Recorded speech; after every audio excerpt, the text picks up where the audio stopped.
So welcome to our Spinoza Chavurah, the Zoom Shabbat service by myself using my new Siddur that's just been published.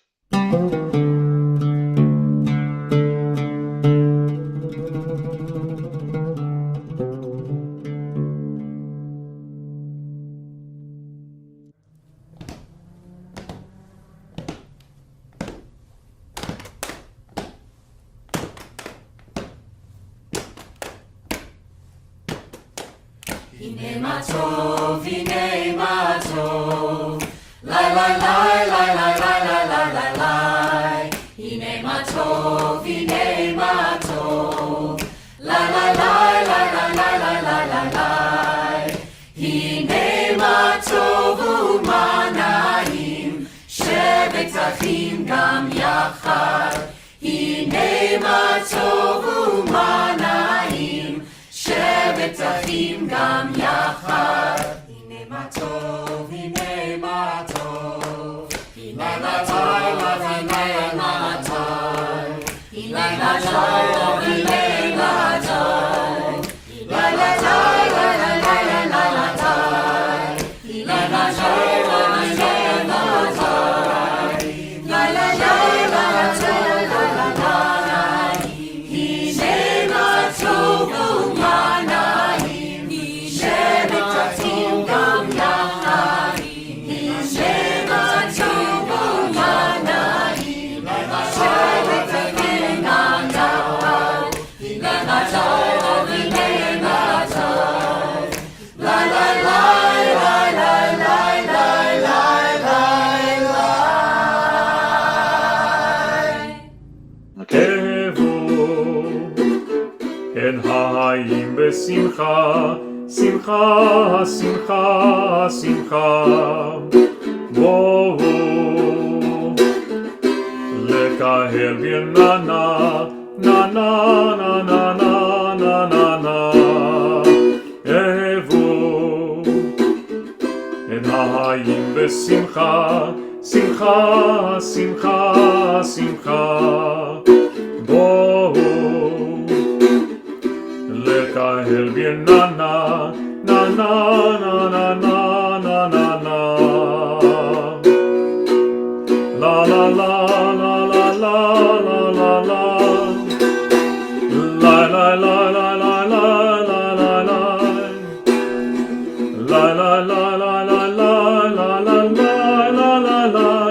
La la la la la la la la la. While we sing with joy, we recognize that there are those present who may be in mourning, remembering those they have lost, and to them we say these words of consolation.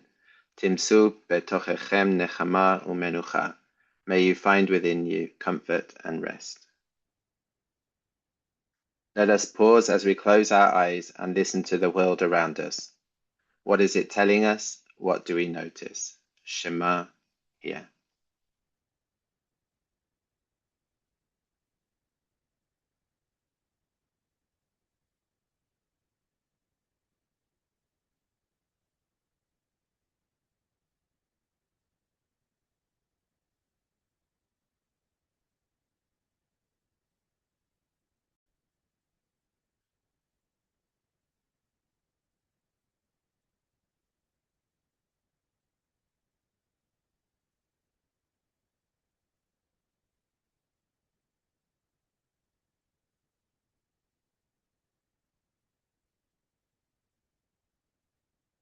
Listen, Israel, we are all one, and our purpose is one.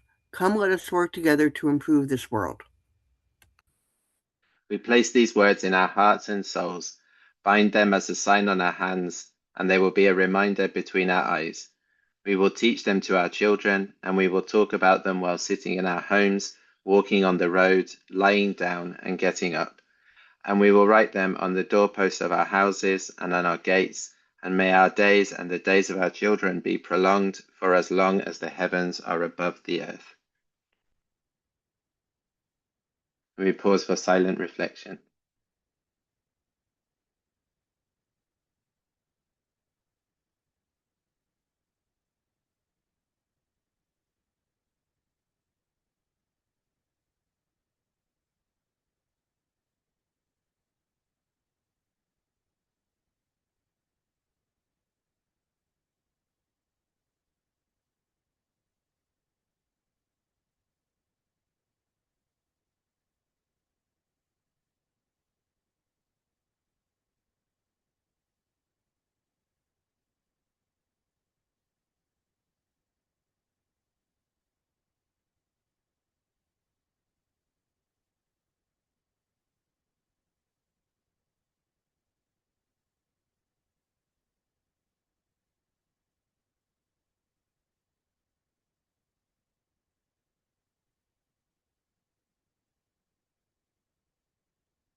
Let us make peace in the world. Please let us make peace for us, for all Israel, and for all humanity. And we say, Amen. נעשה שלום בעולם, נעשה שלום עלינו, ועל כל ישראל, ועל כל יושבי תבל, ונאמר, נאמר, אמן.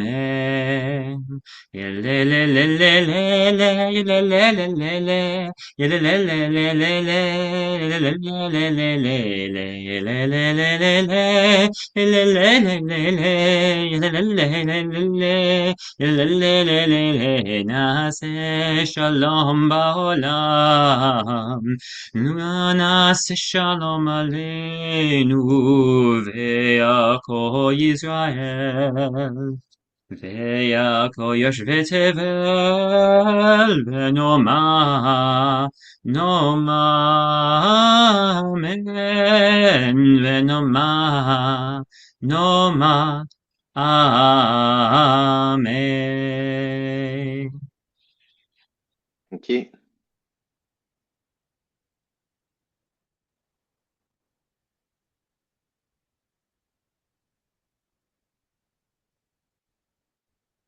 May we turn our minds and hearts towards those who need our love, who are ill, who are lonely, who suffer pain, or who have been wronged. Please call out their names.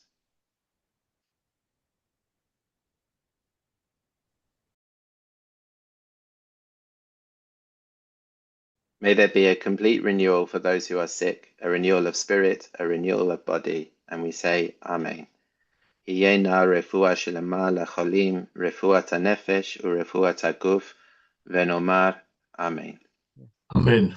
Please let us stand as we recall those who are no longer with us. If you're remembering anyone at this point in time, please say their names aloud. Moses Mast, Pikus Hartchick, Eva Geron. May there be a good remembrance and compassion and kindness and love from all the world upon our honorable loved ones who are no longer present. Let us make a place in our hearts to remember their good names, and let us honor them with good deeds. May their memory be a blessing. הזיכרון טוב, וחסד ורחמים, ואהבה מכל העולם, לכבוד אהובינו, שאינם עוד אהבה. ננצור בליבנו את שמותיהם הטובים, ונוקירם במעשים טובים, זיכרונם לברכה, אמן. Okay, so this part of today's online meeting is about spiritual humanistic Judaism. We're all familiar, or most of us are familiar with the concept of humanistic Judaism, but we are not we haven't usually heard of a concept of spiritual humanistic Judaism. And the talk features Siddur Tefilotenu, which means our prayers. So come as you are, bring your voice, and help make this temple in time sturdy with community and song. What we will cover today is what is humanistic Judaism, spirituality, spiritual humanistic Judaism, mitzvot as folk ways, why ritual matters, introducing Tefilotenu, the Siddur, inside the Siddur, liturgy through a humanistic lens, Hatzi Kaddish, the traditional and the rewritten, which is an example of something that I've done, community and Tefillah, a living Judaism for the modern spirit, and questions and reflections. Bear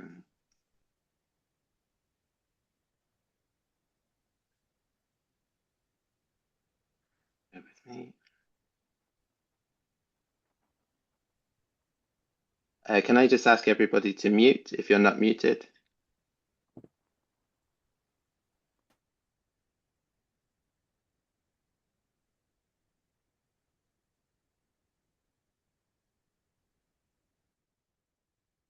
Thank you.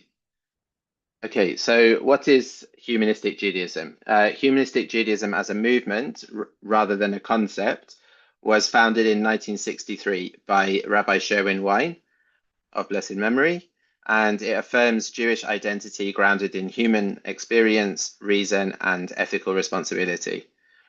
So three main components of humanistic Judaism are cultural identity, so Jewish heritage, history, and community as the foundation of meaning rather than theology. Reason and inquiry, human intellect, and scientific understanding are celebrated as central to Jewish life. And ethical commitment. Morality is rooted in human dignity and shared responsibility rather than divine command. What is spirituality? Spirituality is a broad human experience involving the search for meaning, purpose, and connection to something greater than oneself, such as the universe, nature, or the divine.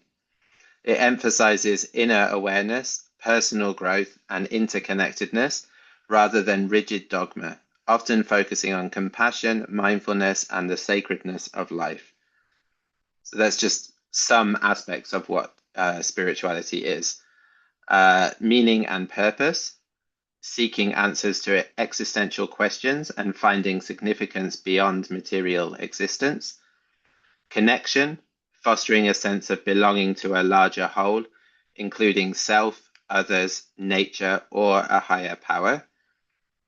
Inner experience, cultivating inner peace, personal growth, and mindfulness through practices like meditation or reflection. And transcending ego, moving beyond selfish, ego-driven motivations towards altruism and compassion.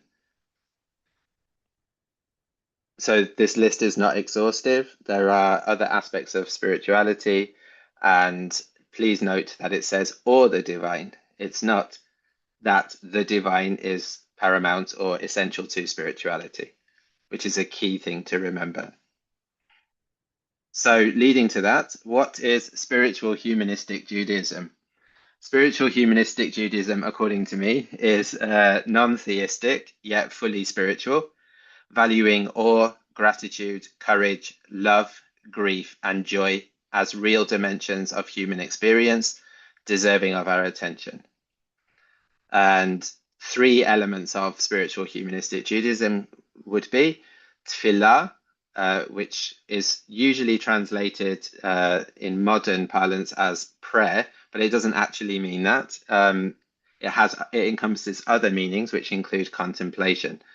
So tefillah is not petition in spiritual humanistic Judaism, but active contemplative practice. And by the way, this may be also the case for some mystical traditions of Judaism, and not just mystical traditions, but people who value the concept of kavanah, presence, intention, especially Hasidim, the renewal movement, etc. So this shouldn't be something completely new. So in tefillah, we turn inward towards our values and outward towards shared responsibility. Spiritual humanistic Judaism includes and values sacred time.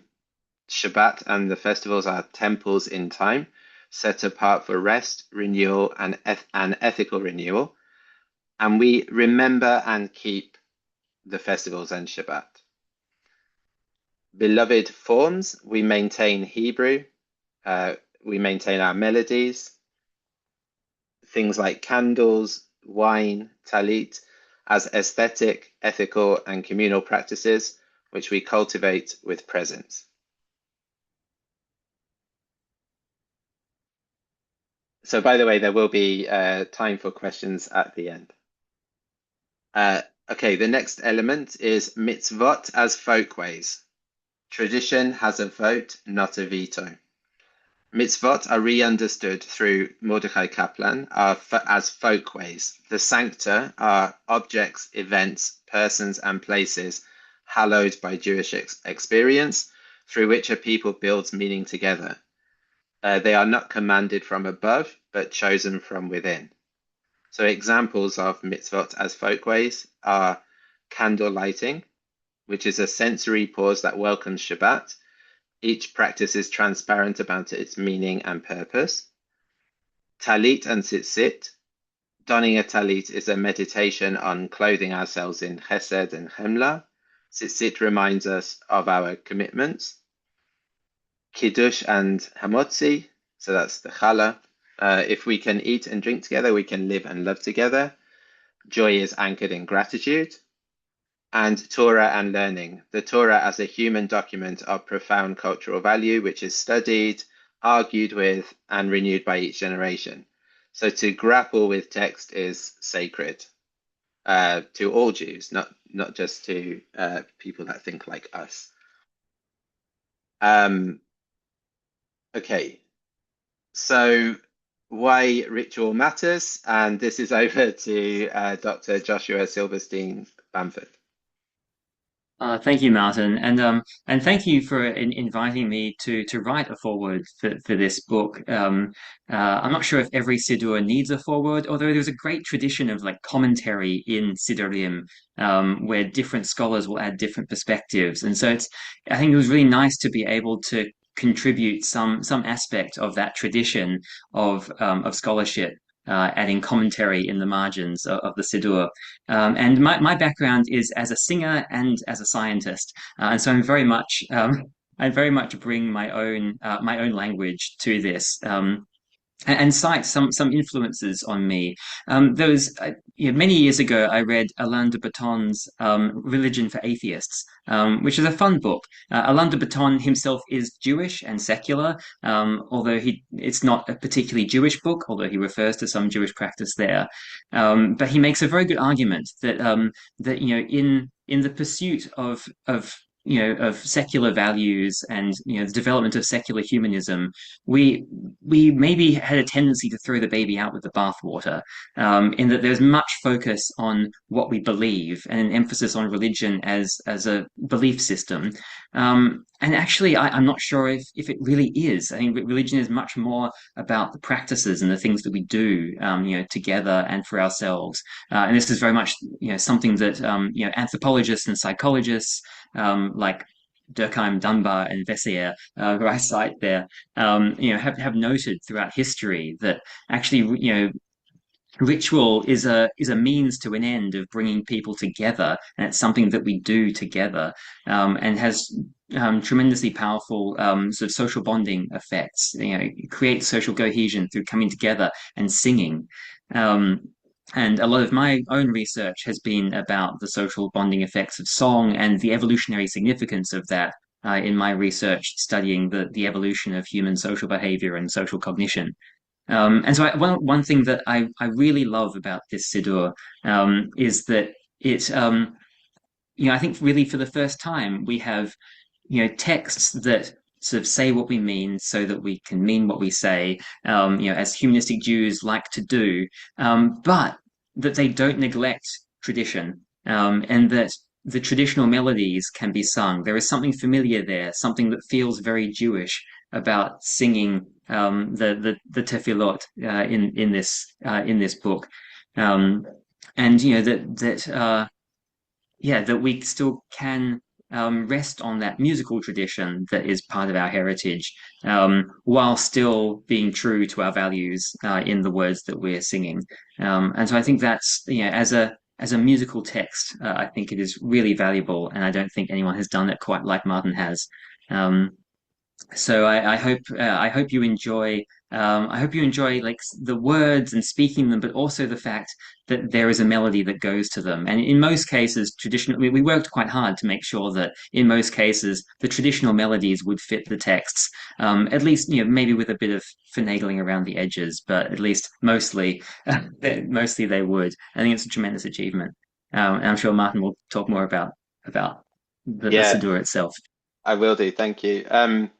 I just wanted to say you've alluded to the fact that we've worked on it together, and we've also test driven it and done more than test driven it. Now it's actually been used a few times in practice, in the wild, let's say.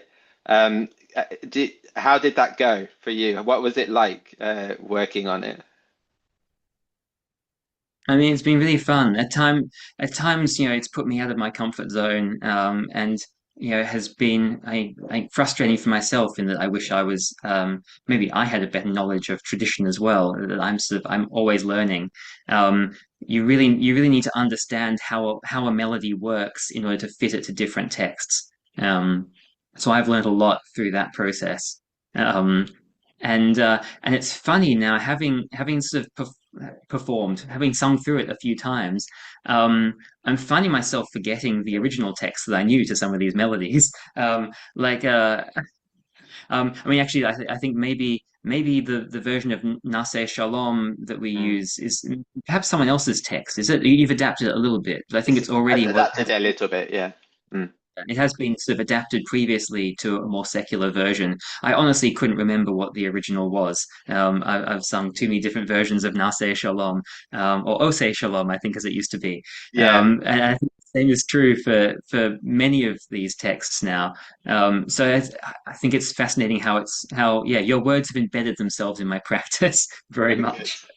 That's good. Um, but mostly quite seamlessly in that it just slips in. Yeah, and I think there's something magical about being able to do it in person, and we have been able to do this in person a few times, and I think people really have resonated with the texts as they are, and they have been able to follow along. And it's a very important um, um, sort of law in Judaism that to have a like there's a quorum requirement. And I think this is really quite particular to us that you need to kind of you know pray together in a group of at least 10 people. And I think that's a really important thing that you actually can bring people together to do it, and we have done that now in person a few times, I think with great success. We It have, makes it yes. very accessible, the fact that you don't need to sort of learn new melodies, and there's this tremendous sort of nostalgia that the melodies bring for people. There's something familiar there. Sure, yeah. When I presented this at Limud last year, somebody said, I gave an example of one of the tefillot, and somebody said, but that's the same as the original. And I said, no, no, it isn't. And they said, but you just sang it, and it's exactly the same.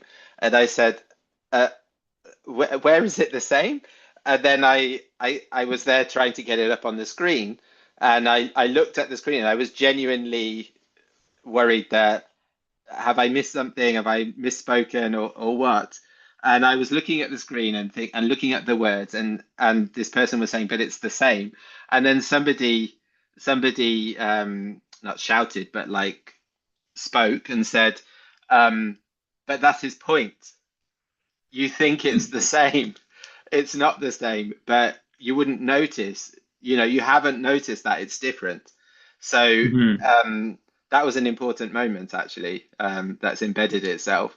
And then when we were at Limud and we test drove it, um, I don't know if you remember or perhaps you didn't Hmm. hear it or what, but two people came up to me at the end and said, "What about remember and keep the Shabbat, Shamor v'Zachor?"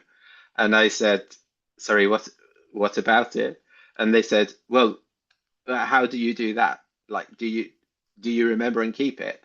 And I thought, well, we've just done a Shabbat service. Like, yes, I do remember and keep it. And remembering and keeping it looks different to different people, but this is why I mentioned it in a previous slide that is it here? Somewhere. Perhaps here. Yes. That in my vision of humanistic Judaism, for spiritual humanistic Judaism, we reconstruct we reconstruct the value and the meaning of traditions like sacred time in Judaism. And so we can say we remember and keep things like Shabbat, even if the Hmm. way that we're remembering it and the way that we're keeping it doesn't fit an orthodox framework, but we're still remembering and keeping it, which I think is something that is distinct from someone who might call themselves a secular humanistic Jew, Hmm. for where there isn't this kind of necessary value of remembering and keeping sacred time. Hmm. True. I think that that incident is such a wonderful illustration, actually, of how like actually in Judaism, for many people, practice is more important than belief. And I think there are a lot of sort of traditional Jews who will quite happily kind of sing the songs and never really think about what the text is. The important thing is actually to show up to shul and to sort of to say the line without really contemplating the words, such that if you replace the words entirely, people won't even notice they've changed. So yeah, it's Exactly. such a wonderful example.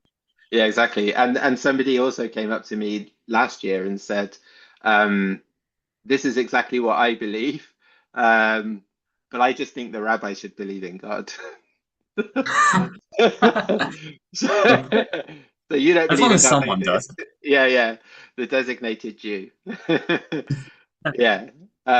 Okay, cool. So the Siddur itself is called Tefilotenu, and it originally had a different name when it wasn't published yet. And I changed it not too long ago to Tefilotenu because I just felt that it spoke more to something that I believe it is about, which is our tefillot, our davening, our prayers in quotes. So Tefilotenu is a spiritual humanistic siddur for Shabbat. Maybe at some point in the future there will be a weekday one. Let's see. It did take me 6 years to write this, so perhaps in the 2030s there may be a weekday one. So it's a humanistic siddur, above everything. It's honest in language. It's centered on human responsibility and the power of community, and it preserves the beauty and cadence of much of the beauty and cadence of Jewish tradition and song. Most of its texts are often singable to familiar melodies, so that head, heart, and voice can meet in song. So in some instances, I did not include something that may be more traditional, or I included something that is traditional to some communities but not others. And so that has resulted in Tefilotenu not being an Ashkenazi Siddur, not being a Sephardi Siddur, not even at times being a rabbinic Siddur, because the Zecher, for example, which I use instead of the Kaddish as a memorial prayer, that concept comes from Karaite Judaism, who have their own Siddurim.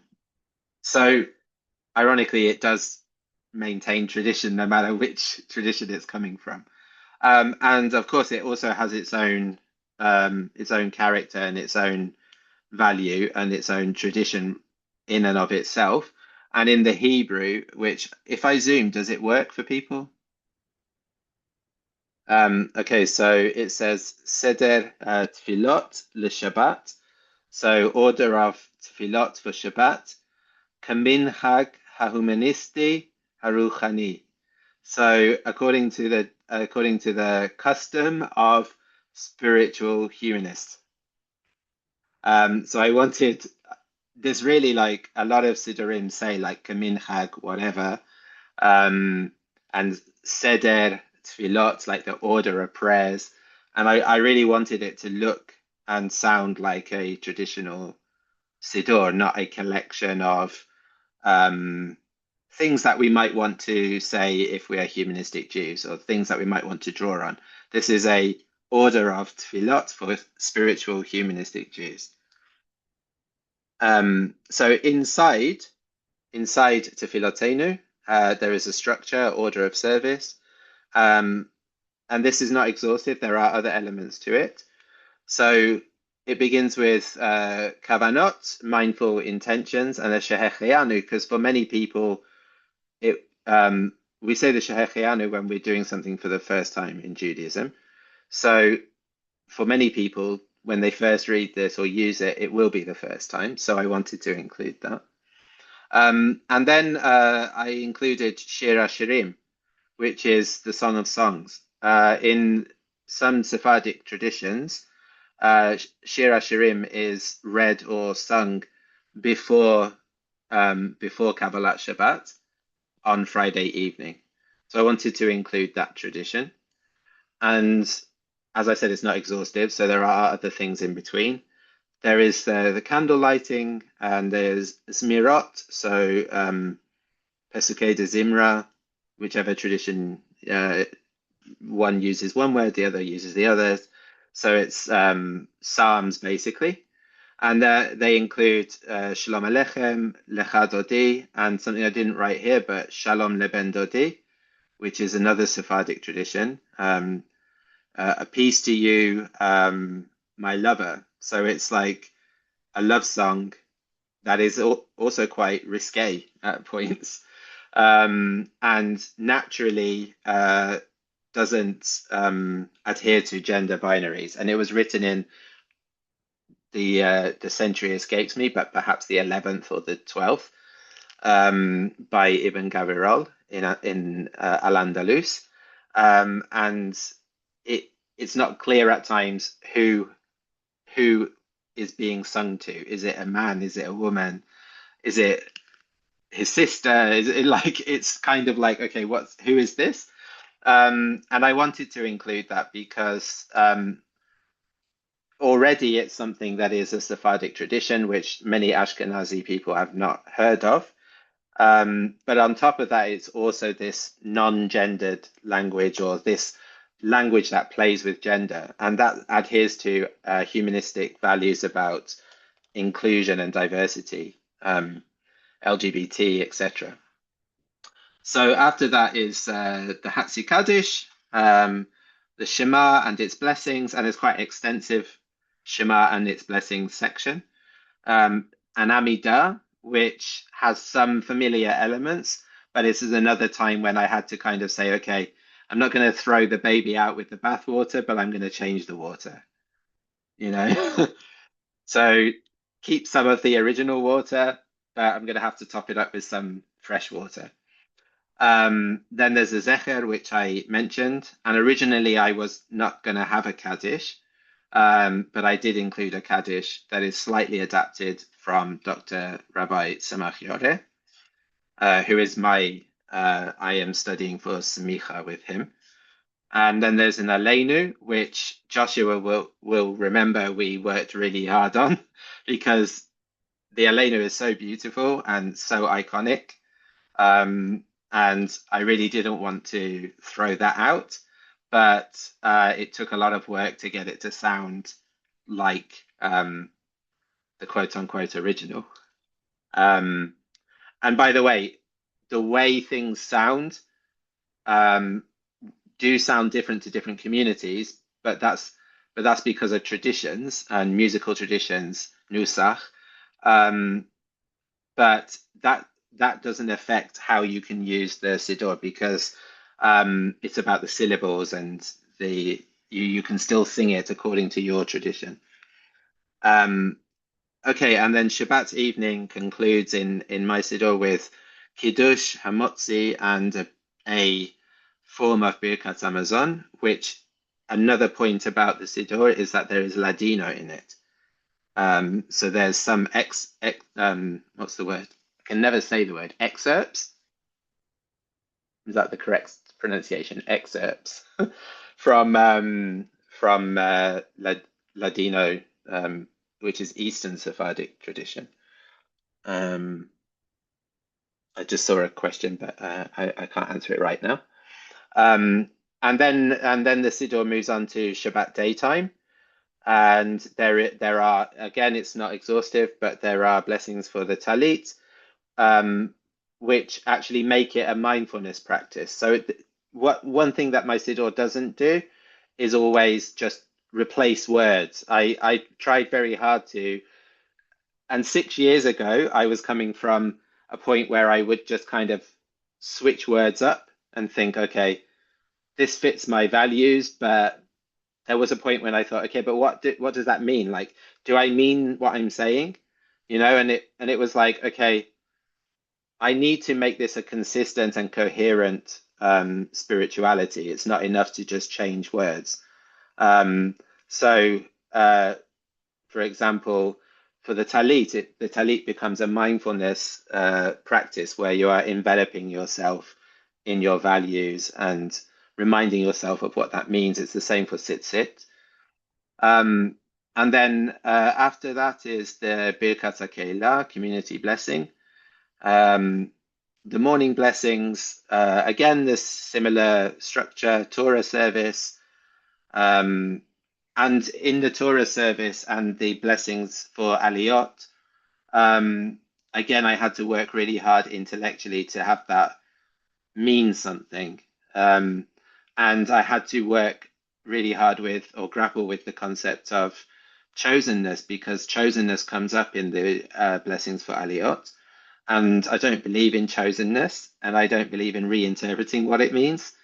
So there are things like, maybe I should open it and have a look what I've written. Where is it?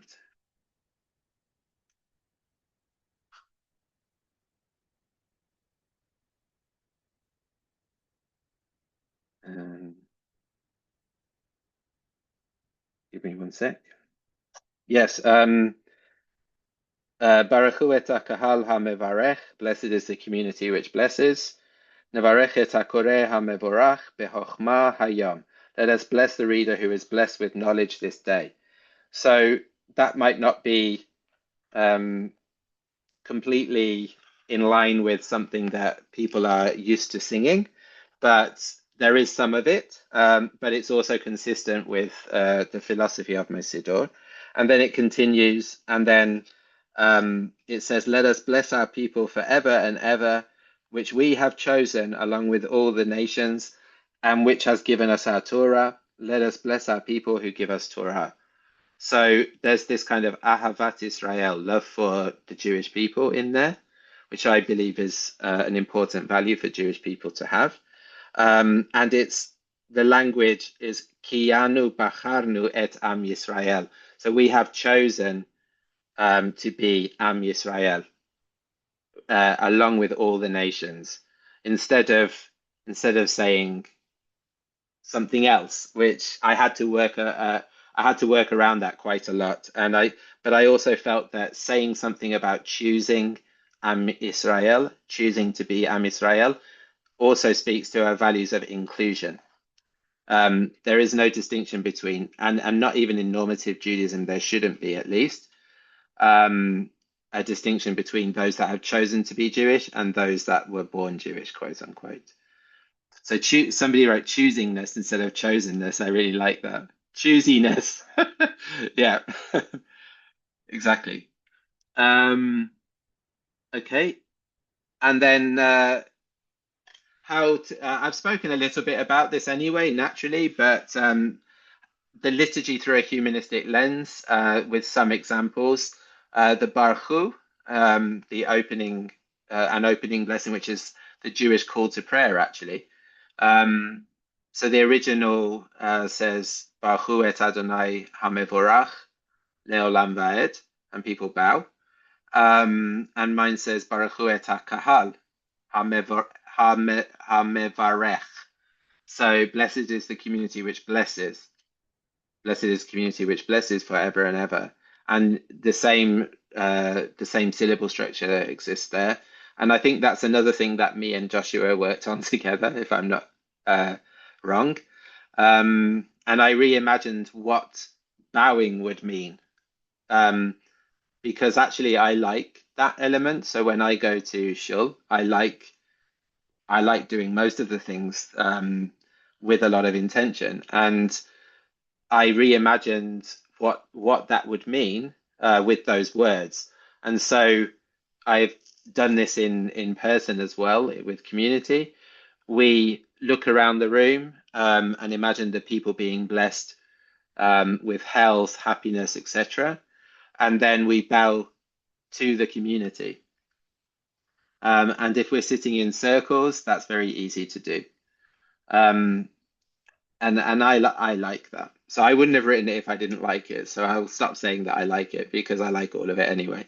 And then the Shehecheyanu, the original is, blessed are you, Lord our God, King of the universe, who has kept us alive, sustained us, and brought us to this time. And mine says, let us bless the strength within us that has kept us alive, sustained us, and brought us to this time. And then the Aleinu, which I mentioned, Aleinu l'shabeach ladon hakol, Latate Gedula, blah, blah, blah, blah, blah, blah. That's part of the original. So it's upon us to praise the Lord of all, and mighty, and da da da da. And then mine says, it is upon us to praise the beauty of the world, to act and to labor to repair the world, etc., etc. And I'm not going to give whole examples because you need to get a copy and read it. So that's just some examples of how it works. And then the Hatsi Kaddish is another.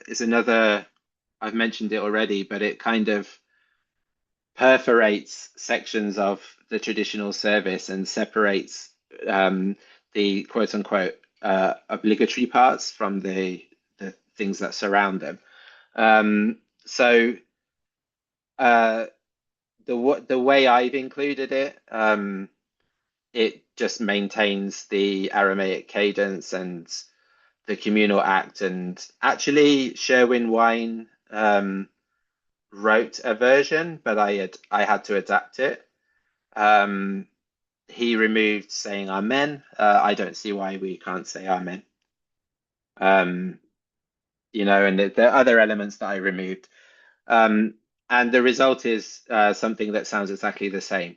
And so I want to introduce you to, if people haven't heard. Okay, so Suzanne asked, where can you get it? You can get it on Amazon for the time being. Eventually, there may be other places that you'll be able to get it, but at the moment, it's Amazon. So I just want to introduce you to how the Hatsi Kaddish sounds in the Western Sephardic tradition, which is in Minhag, London. I partly grew up in this tradition, although I grew up formerly liberal Jewish, but my dad wished we could have been Orthodox, but he made marriage choices that didn't allow that. So I did partly grow up with this tradition, and it means a lot to me as a person. It speaks of my identity.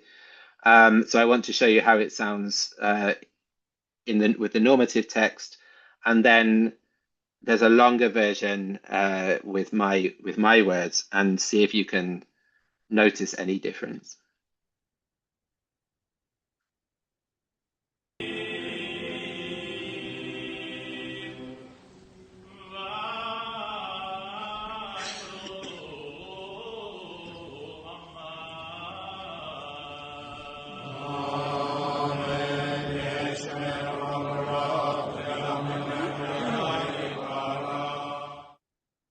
Did everyone hear that, by the way? It was a little soft, but we could hear it. You can hear it. Okay, good. Yid gadal v'yid kadash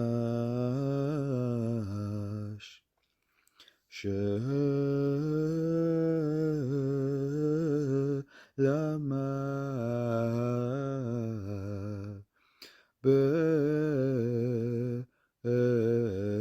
alma nivra shelama chir utana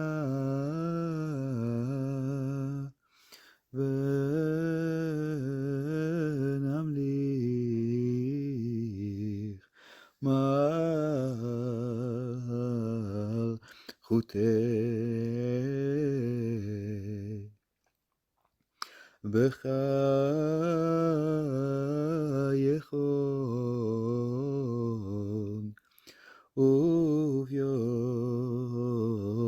מכון ובחיי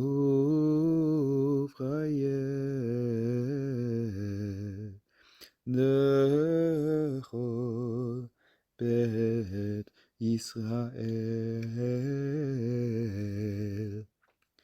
בעגלה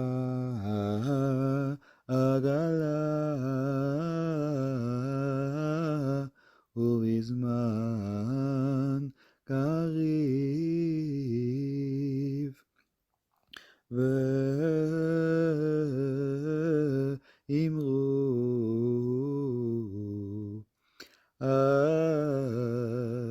Amen.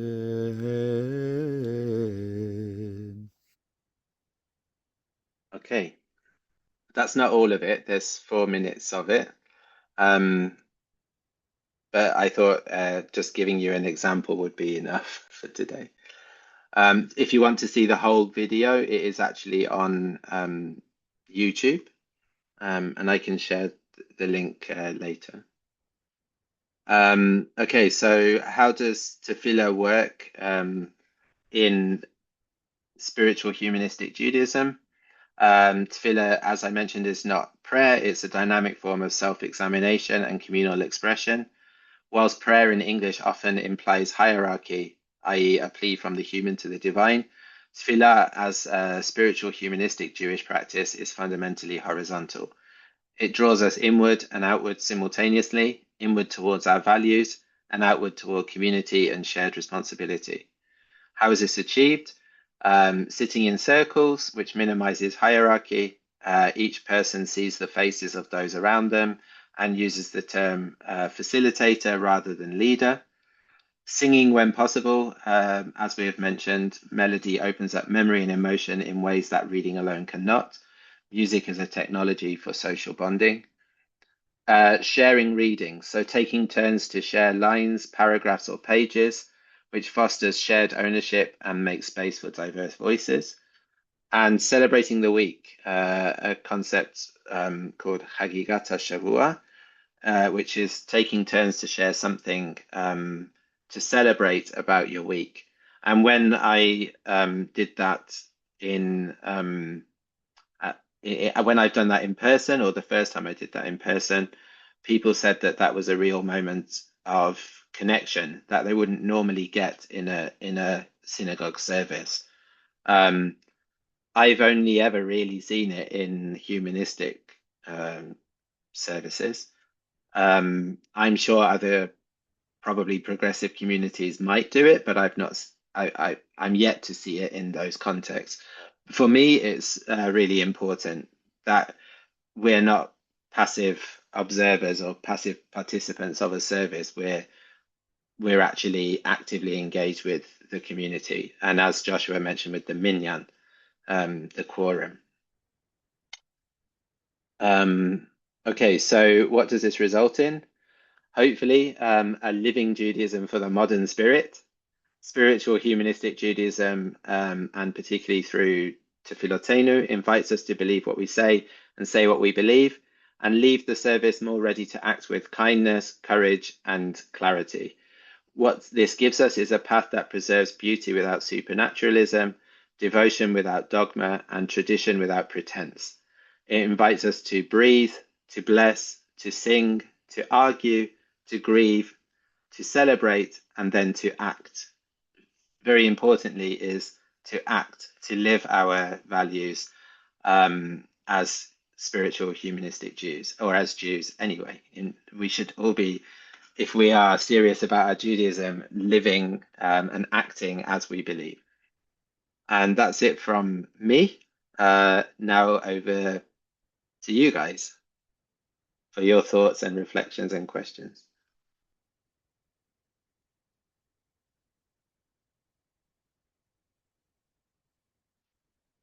I do see a question about the imahot. Can I start with the question about the imahot? Yeah, this is Aaron from Dallas. I loved the addition of the Bilha and Zilpah. Mm-hmm. That was cool, and I like that, and I think it's long overdue. But I was surprised for the traditional Vezot HaTorah, and kind of the listing and the lineage, echoing the traditional uh, Torah Misinai. The Hmm. Torah was given at Sinai and handed down to Joshua, from Moses to Joshua, etc. Just because,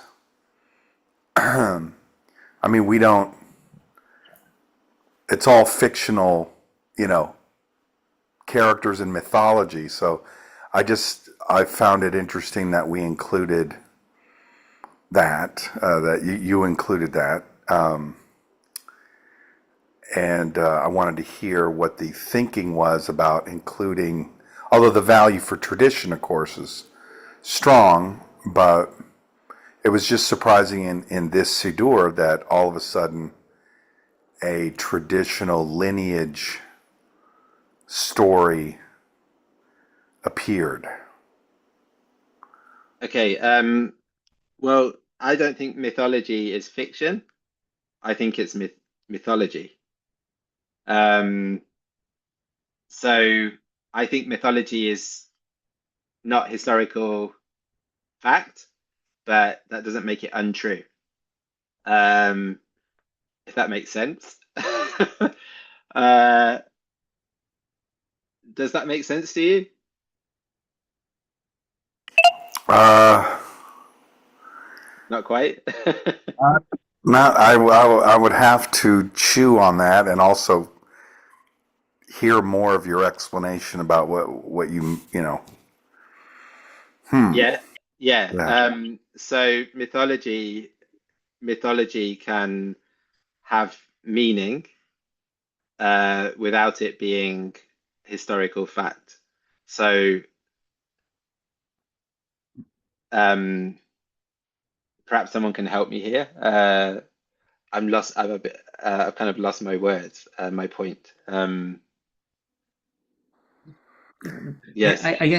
I guess mythology. I mean, you know, we can play with sort of metaphors and figurative speech, Mhm. um, which can be very meaningful without it necessarily, you know, without us mean to say like this, you know, really happens, like in the real world, in you know, in some kind of objective truth. But in I mean, you know, there's you know, we construct a reality in our minds, we construct a reality socially when we agree to come together and practice a tradition. And so I think there's that kind of constructed reality that maybe we're referring to here, rather than you know saying that yes, you know we really gathered at Sinai and the Torah was handed down to us, but still there's value in like in telling the story that we come from a common origin, and that's I mean that is really I guess it's like many anthropologically speaking, you know, many cultures around the world Yeah. have sort of foundation mythology, you know, stories they tell themselves about how we all came to be here and all be part of one group, one tribe, one nation. Um, uh, I mean, you know, yeah, every country in the world has kind of foundation mythology that they use, which is more or less correct, but helps to bind a country together, or to bind a religious tradition together. So, and in that sense, I think mythology can be, um, yeah, it speaks to something real about the identity of the people and sort of shared origins without having to have really have happened. Yeah. Um, Yeah. that's a way Yeah. of thinking about it. Yeah. Yeah. And also this kind of plays with like nation origin myths of nations, you know, and um, yeah, that kind of thing. Rabbi Jonathan has his hand up as well. Um, well, first, Martin, Mazel Tov. I mean, what an achievement! Okay. What a beautiful thing, and thank Thank you. you. It's just like I know it's years of work that went into this, and I don't know that there is a real humanistic Siddur out there, and I love your vision, and I know it's not just yours of spiritual humanistic Judaism, because Mm. I think um, uh, uh, the spirituality matters as well. So thank you for it. Just on the point Aaron raised, I'm pretty sympathetic to where Aaron's coming from. To me, I like using mythology when it's framed as mythology. The deep value of saying being transparent about what you're saying, things you believe or not. So just an example, last night we had some friends over for dinner, and before there's a paragraph, Vayechudu Hashemayim v'haaretz, a traditional paragraph about God resting on the seventh day. What I, for myself, say is something like, this is the ancient story that the Jewish people told about. I don't believe it's history, but it's the way our ancestors communicated it. And when you have a statement like V'zot HaTorah, in the Reconstructionist Siddur, for example, that was one of the lines they made optional because there was a whole group of Reconstructionists who wanted, at a Peshat level, they wanted to believe that they were saying is true. So I think it's great to use mythology. I don't think you can have a meaningful Judaism that involves no mythological history, because our history is so deeply, the Torah is such a part of it. But I'm very sympathetic, if you're going to do it, to frame it as such, as opposed, because you're asking people to assert something when they're saying this is the Torah or as Abraham or something like that. So I'm sympathetic to Aaron, I believe.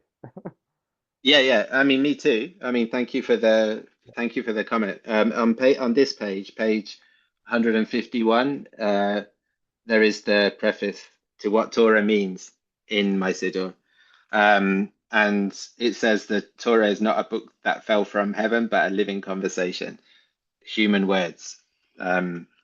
So if you missed that page, go and read it. Yeah, and also, I also don't believe that it fell from heaven, but one of the teachings about Torah, or about Sinai, that really spoke to me very early on in my life was the concept of it not being at a point in history, but something that's always happening. And the person that explained it to me explained it like a light bulb, and we're kind of like going round the light bulb, or whether it was the sun and we're going around it or whatever. But Sinai is like that, and it's happening to us, everybody, all the time. So I don't believe that there is this kind of supernatural Sinai that is emitting light and wisdom for all eternity. But that teaching means a lot to me. For some reason, it's Torah can mean many things, and I think that I think that there's something in that for me anyway. I see your hand, Aaron, but I want to give someone else a chance to ask a question, if that's okay.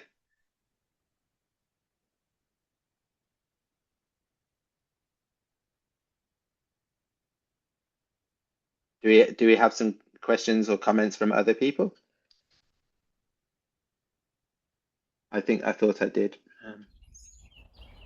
Yeah, I'd like to say something. Yeah. Yeah, kol hakavod, what a great thing. And I've been really appreciating your services for however long I've been here. I don't know now, a couple years or so, but on and off. More than that, I think. Oh, maybe so. Yeah. And I think that maybe it's hard to be all things to all people. And one of the things, one of the things that I love, maybe I've said this before, about Jewish renewal in its many forms is the music. And on a Friday night, like last night, if I'm home, which I am a lot since I still have Epstein-Barr virus and chronic fatigue syndrome, so I have been tuning in mainly to Romamu, a Jewish renewal community in New York City, and B'nai Jeshurun, which is a little more traditional, but the music, a lot of Sephardic music goes both ways. It's with harmonies, it's just blows my mind. I mean, that's one of the things that turned me on to Judaism growing up, was we always had great music in our synagogue. So what I would love more of, and I'm happy, like when possible, to participate in this way, is to have more music and have it be a little more participatory, meaning someone actually in the group leads it and people sing along at home. It's too bad that we all can't sing together, but and it's not just like going through the song once or twice. It really becomes like a chant, like it's like the Jewish version of kirtan or something. So, and at our Jewish renewal service locally, I used to get up and dance, but I can't at the moment. But people get up and move, and there's instruments, and so sometimes the word that comes to mind for me is not necessarily spiritual, but spirited. It's very spirited. So yeah, so I think that's all I have to say. Thank you. Thank you for your comments. You're welcome to volunteer to lead that. Okay, great, thanks. Yeah. There's Adam. Adam's hand is raised. Hey, Martin, and Hi. everyone, Shabbat Shalom. I just wanted to say I think this is a really great Siddur.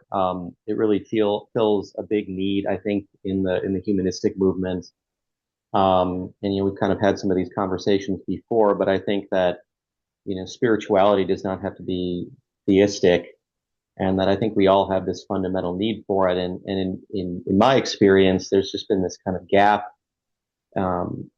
where kind of a secular connection to Judaism just doesn't fully fill kind of the need that I have. And so when you look at not only the fact that you remove the theistic language, but you took the language and made it in, like, as you said, into your own spirituality and consistent with your beliefs, and much of it, I'm sure all of us, the beliefs of all of us, it created something that we could have integrity in saying, but also it has much of a connection to Jewish tradition and history. And to me, that's a huge component of my spirituality, is feeling that connection. So going forward in the rabbinical program, I would love to use some of this and incorporate it. And also I think that, again, you're filling a need that many of us feel, that it isn't just, purely a cultural identification or a familial identification with Judaism. It's needing to feel the connection, the music, kind of the thoughtful words, the Hebrew. I love that you incorporate the Sephardic traditions, which I'm not as familiar with. It's wonderful to learn those. And just to learn the traditional liturgy in general. Most of the liturgical experience I've had is with the U.S. Reform movement. So this is all really nice. And I feel like it makes us, also one last comment, it makes us more conversant with many more movements in Judaism, not just the more progressive or liberal ones. So, but thank you. This is wonderful. Thank you. That's an interesting point about the being conversant. I hadn't thought of it in that way, but yes, I hope that is true about the Siddur. Thank you. James? Yeah, I just wanted to say again how much I appreciate the finishing of this Siddur. I've enjoyed your work for a long time from the standpoint of being a service facilitator, thinking about things. You've given a lot of great structure in the past, and so having all these new prayers, I'm really excited about. I will say one thing, maybe a different thing is that another use of this Siddur, I think maybe is for people who attend other kinds of Jewish services to have it as a supplement. And I was thinking of this last night because I brought the Siddur with me to a Reform Shabbat service. And it was a lovely service, but there were, as there always are, moments that I'm just not quite on board with what the words are.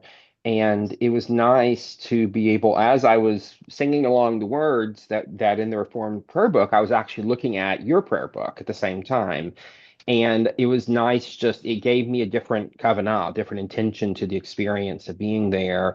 But also what was really fun was afterwards, and I ended up, for various reasons, I have two copies of the Siddur, so I ended up passing on one of them to one of my wife's. She teaches at Hebrew school, and she is a student who's coming up on her bar mitzvah in about a year or so, and has expressed interest in humanistic liturgy. And so I actually going to lend this to her and say, hey, take this home and we talked to her mother just to make sure her mother was okay with it. Mother was very fine with it, and I don't know.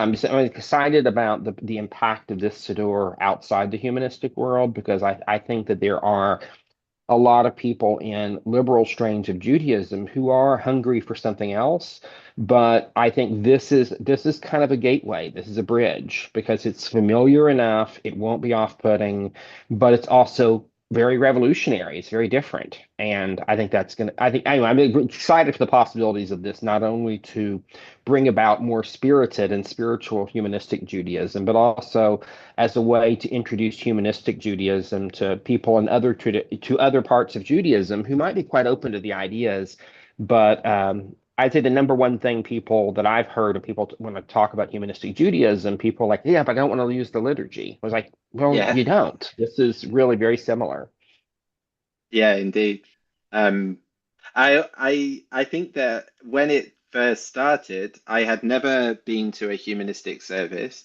Um, Not only because I'm thousands of miles away from the nearest in-person one, but I'd never been to one online even. Anything that I'd ever done had been because I had either downloaded it or written it. Um, and so I really started with it being like a bridge for me, actually, and something that I would my words are escaping me today. I would absorb these kind of meanings for myself, or these kind of reinterpretations or retranslations, and I would take that to Shul. Um, and I am a kind of multi-denominational Jew, really. So, uh, I kind of describe myself in some ways as a Frumanist, uh, which is, like a Masorti, like a somebody who believes in tradition and the value of tradition, but live my life as a secular person, generally. Um, Otherwise known as Sephardi. But then, I am quite engaged with the liberal Jewish world and the Reform Jewish world in the UK. And so being able to sing along or pray along, but with words that are meaningful to me was really important. So I always had this kind of concept of I need to be saying what I mean, even if I am singing things that I don't mean what I'm singing, but I'm meaning in my head these words that I've written that go along with it. So if there are sections or large sections of the Siddur that enable people to do that with something in their hand, I think that's achieved a lot. Um, there were two hands. I can't quite see who the hand. Suzanne? Suzanne, Suzanne Parchik. Yeah. thank you. Martin, I'm really excited about this because I'm really trying to start exploring more of the liturgical side of humanistic Judaism. The Siddur that was announced in the last quarterly magazine I've gotten, but yours seems at a completely different level. And as James said, like he felt very comfortable bringing it to a more traditional denominational service, and I had planned to do the same thing. The one thing that I'm going to ask, and I know it's very far out there and not really germane, but I'm going to ask it. For someone like myself who does not speak Hebrew, who has attempted to learn Hebrew in the past and has failed abysmally, um, I get something like Art Scroll just because it's a transliteration and I can sort of kind of follow along when I am attending services. Point being, would you consider in a later edition trying to add some transliterations for some of the more The important? whole the whole Siddur is fully transliterated. Thank you. I've not bought it yet, which is obviously why I'd asked the question. Thank you. Thank you. Thank you. And and it's yeah, I mean, you just outed yourself as someone who hasn't bought it yet or hasn't arrived. Uh, but yeah, without without disparaging or criticizing um, other movements, I want to kind of show. I won't say whose movement it is, but this is a Siddur that I have. And there is the English next to the Hebrew. And then the transliteration is down there in italics. So on many pages of this Siddur, you need to have competence with the Hebrew or be able to read the English at the same or be reading the English at the same time whilst you're not saying the words. And then your eye has to go down to look for the transliteration. And on many pages of this Siddur, you're looking like over here and here, and like you don't really know where you are and where you're supposed to be looking. So, for example, right, I'm even doing it right now as I'm speaking. I'm looking at another page and I can't find where the transliteration is, or it's just kind of not accessible and not inclusive either. I believe having transliteration is absolute must, because why do we have to have full literacy in Hebrew? Why? We don't need to be able to read Hebrew to be able to speak the words. So perhaps I can show an example of what my Siddur does differently in that respect.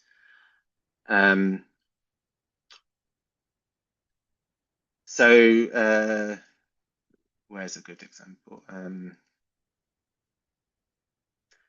Yeah, so here it's no, that's not my point. Let's see a better one. Yeah, here, for example. We're not seeing the example. You can't see my screen? Your screen Not yet. sharing. Oh, but we're not seeing the content you're talking about. We're not seeing anything, just that your screen sharing. Now? Yeah, that's good. Yes. Something weird is going on with Zoom. I don't know what. They update and then all of a sudden everything's weird. So on here, your eye doesn't have to go all here, there, and everywhere. You can read, you're on the same, roughly most of the time you're on the same line as the Hebrew text. So you That can is read, beautiful. Thank you. thank you. So you can read across the screen. And also the transliteration is not treated as an after effect. It's treated as equally important. So it's not in small italics underneath everything, which signifies that you should really be reading the Hebrew. And see a lot of the work that I did in this Siddur was trying to make as much as possible it look like this. So I didn't want to have the English on a different page from the Hebrew. I wanted the meanings and the Hebrew and the transliteration to all be transparent. And so when you open the Siddur at any given page, you see everything that you need on the same page. So it's like there as well. And can I give another example? Yeah, page 66.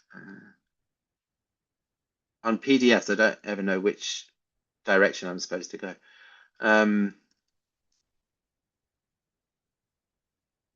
Okay, so it's the same here. You see it, and it's on the opposite page.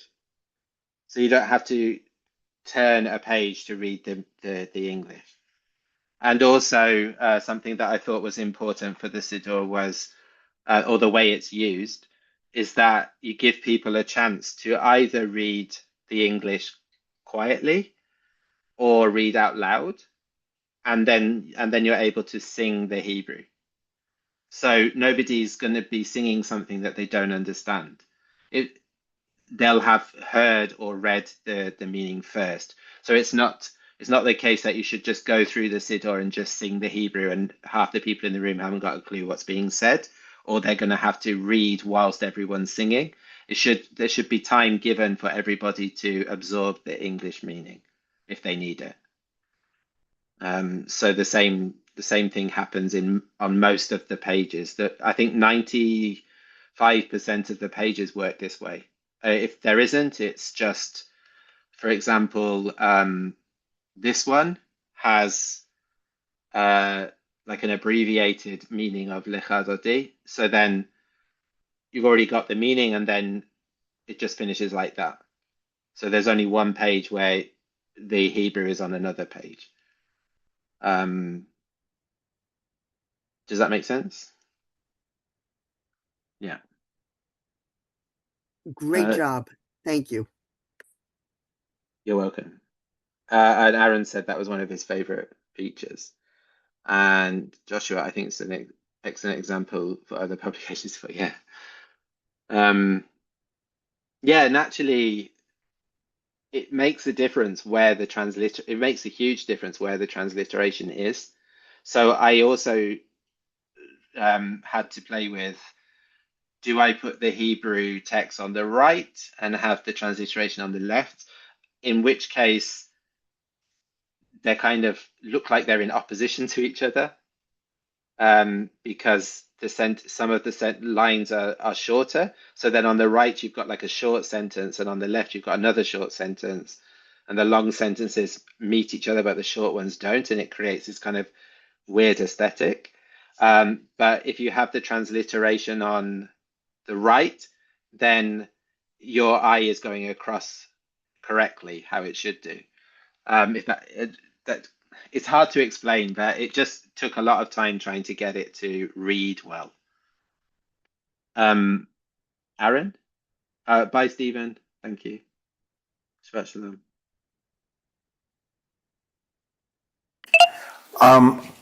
I made an earlier comment. I had to remind myself what.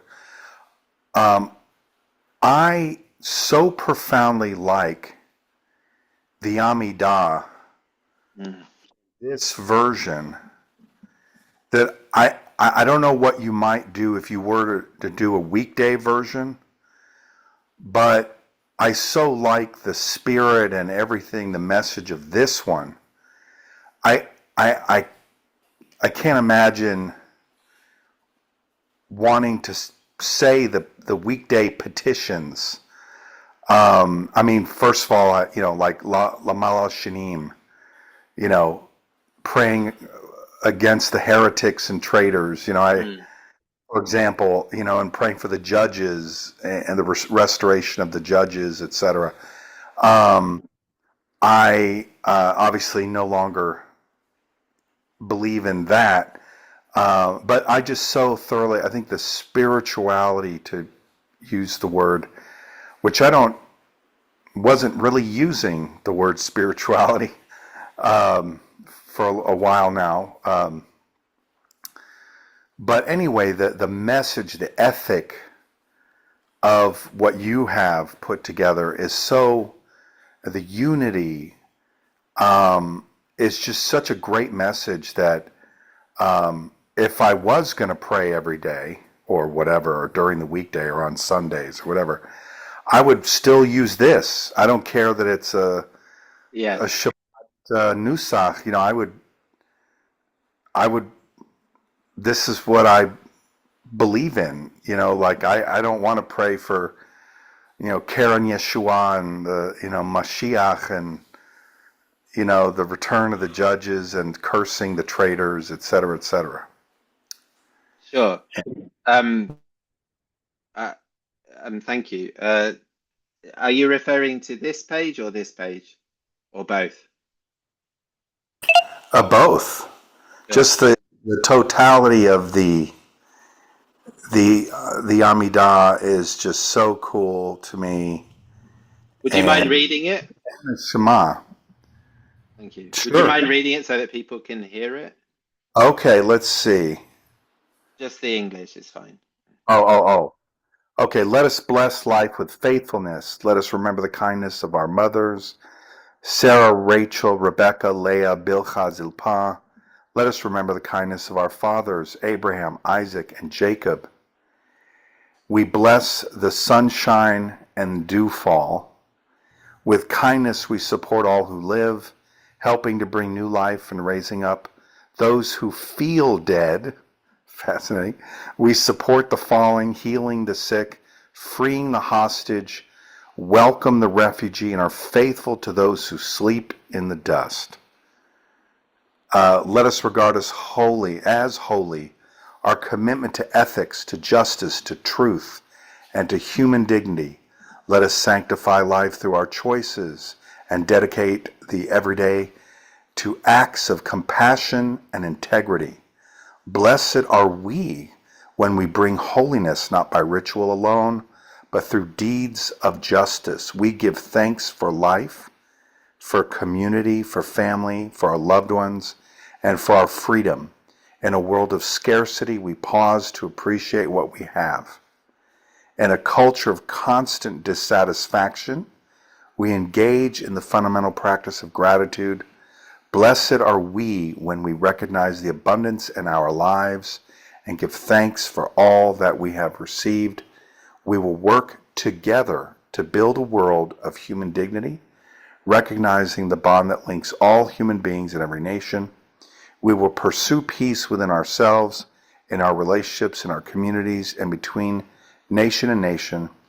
Blessed are we when we become makers of peace and builders of bridges over all that divides us. Amen. Thank you. I love that. Thank you. That's the first time I've heard someone else read it as well. So it's yeah, I was quite moved listening to that. Thank you. Miriam's running off. Thank you. Shabbat shalom. Shalom, everybody. I if people want to say anything else, please feel free. Otherwise, I can close the service. I mean, not close the service completely, but we can do Kiddush.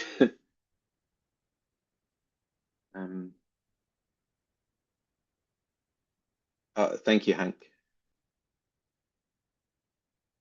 Kiddush or comments?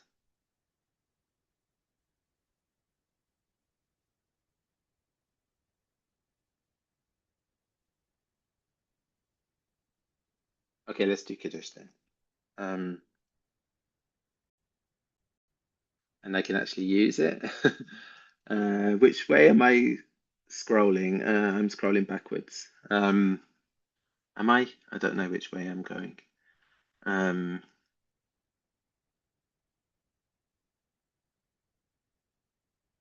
Oh, actually, Joshua, do you want to do the Aleinu?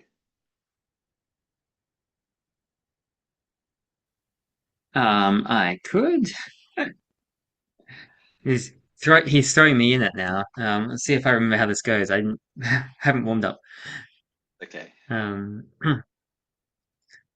עלינו לשבח לאב תבל, לפעול ועלמול לתיקון עולם, כי בחוקנו לבנות ולתקן, ובביתנו לשמיח גאולה, ונעמה Ne'emar. ואהבה.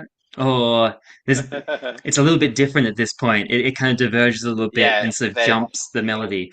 ve'ne'emar, ve'ahavat imloch kol haaretz. Yeah. וביום ההוא יהיה האדם אחד, האדם, Ve'iddo. ויהודו אחד. Thank you. It is Sorry upon us about to that. It praise always the catches me out. yeah. It's upon us to praise the beauty of the world, to act and to labor to repair the world. For it is within our power to build and repair, and it is in our hands to make liberation blossom. And we say, love will rule over the land, and on that day, humanity will be united and one in purpose. And let's see if I can find. It's hard to navigate on a PDF. It's much better in person. Everyone should buy the book. Yeah.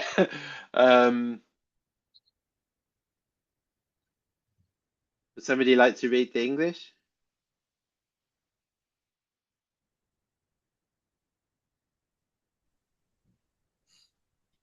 And we, humanity, keep the Sabbath to observe the Sabbath throughout their generations in an everlasting covenant. For 6 days they worked, and on the seventh day they rested and were refreshed. Therefore, let us bless the Sabbath day and sanctify it. Blessed is the light in life, and blessed is the fruit of the vine to life. Joshua, do you want to have a go, or Yeah, let's. okay? ושומרים בני האדם את השבת, לעשות את השבת לדורותם ברית עולם. ושומרים בני האדם את השבת, לעשות את השבת לדורותם ברית עולם. כי 6 ימים עשו מלאכה, עשו מלאכה, עשו מלאכה, ושומרים בני האדם את השבת, לעשות את השבת לדורותם ברית עולם. I'll leave it there. וביום השביעי. שבתו וינפשו, שבתו וינפשו, שבתו וינפשו, ושומרים בני האדם את השבת, לעשות את השבת לדורותם ברית עולם. Okay, נברך את יום השבת ונקדשהו. ברוך האור בחיים, וברוך פרי הגפן לחיים. לחיים.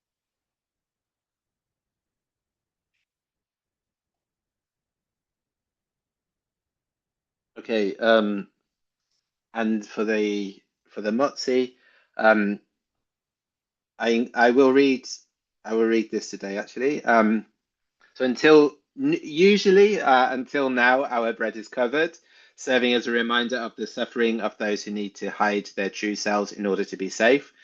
And the salt which we dip our bread in reminds us of that bitterness. In uncovering our bread, we celebrate the joy of being able to release that which hides who we truly are. If we can eat and drink together, we can live and love together. So let us bless those that bring forth bread from the earth. Im nuchal le'ahol ve'lishtot yachdav, nuchal liyot ve'le'ahov yachdav. Lachen nevarech et hamotzim lechem min haaretz.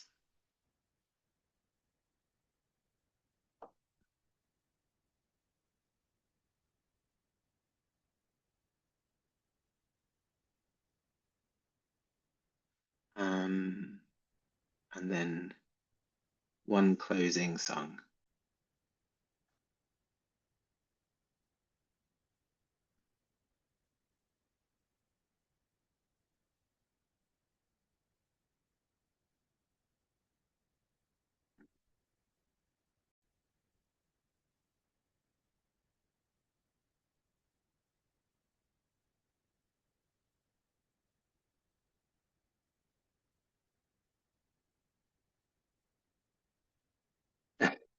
My Zoom does not like sharing today. I don't know, it's jealous or something. Okay, let's not sing it. May this Shabbat bring you its light, joy, and peace. Yehi ratzon sheshabbat zo tasherei alechem ora simcha v'shalom. Amen. Thank you, everybody. Shabbat shalom. Amen. Shabbat shalom. That was wonderful. Thank Shabbat you. shalom. Shabbat shalom. Shabbat shalom. Shabbat shalom.